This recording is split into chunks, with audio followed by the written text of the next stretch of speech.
ঈদে কি বাড়ি আসবি না? ঈদে বাড়ি আসবো কিনা বলতে পারছি না বাবা। তোমার অ্যাকাউন্টে টাকা পাঠিয়ে দিয়েছি। বাবা, আমার প্রমোশন হয়েছে, স্যালারিও বেড়েছে, পুরো 1 লাখ। আলহামদুলিল্লাহ। বাবা, একটু লাইনে থাকো। বাবা, তুমি তো বলেছিলে পিতৃঋণ কখনো শোধ হয় না।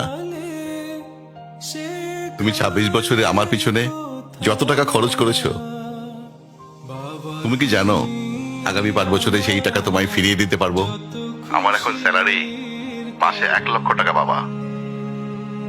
ও, এই কথা। তাহলে শোন, তোকে একটা গল্প বলি। বলো বাবা। তোর বয়স যখন 4, তখন আমার বেতন 3,000 টাকা। 1200 টাকা ঘর ভাড়া দিয়ে 1800 টাকায় চলে সংসার। আমি আমার সাধ্যমতো সারা জীবন চেষ্টা করেছি তোর মাকে সুখী করতে, প্রতি ঈদে কোরবানি দিতে। তোকে যেবার প্রথম স্কুলে ভর্তি করালাম, সেবারই প্রথম আমরা আমাদের কোরবানি দিতে পারিনি। সে বছর তোর মাকেও কোনো উপহার দিতে পারিনি। তুই যখন ভার্সিটিতে উঠলি, আমাদের অবস্থা তখন মোটামুটি ভালো, কিন্তু খুব কষ্ট হয়ে গিয়েছিল যখন আমার ট্রান্সফার হয়। রোজ রোজ বাসে চড়ে, পায়ে হেঁটে, ঘামে ভিজে খুব দুর্বিষহ লাগছিল। একদিন শোরুম থেকে একটা বাইক দেখে আসলাম। সে রাতে আমি স্বপ্নেও দেখেছিলাম আমি বাইকে চড়ে অফিসে যাচ্ছি। পরের দিন তুই বায়না ধরলি, জার্নি করতে তোর কষ্ট হয়। তোর কষ্টে আমারও কষ্ট হয় বাবা। আমি বাইকটা তোকে কিনে দিয়েছিলাম। তুই এখন লাখ টাকা বেতন পাচ্ছিস, কিন্তু মনে করে দেখ, অন্য মাইনে দিয়ে ব্র্যান্ড নিউ মোবাইলে হেডফোন কানে লাগিয়ে সারা রাত গান শুনেছিস, পিকনিক করেছিস, ট্যুর করেছিস। তোর প্রতিটা দিন ছিল স্বপ্নের মতন। আর তোর টাকা নিয়ে আমি এখন হার্টের বাইপাস করাই, ডায়াবেটিক মাপাই।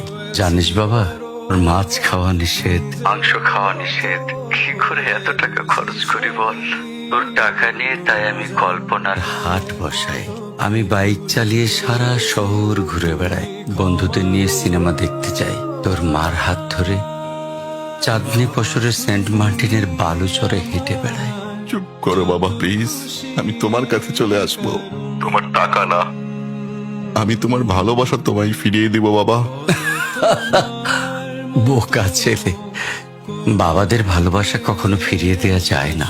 ছোট্ট শিশুর মলমূত্র মোছা যায়, আর বুড়োদের ঘরেও ঢোকা যায় না। ওকে একটা প্রশ্ন করি বাবা। ধর তুই, আমি আর তোর খোকা তিনজন এক নৌকায় বসে আছি। হঠাৎ নৌকাটা ডুবতে শুরু করলো।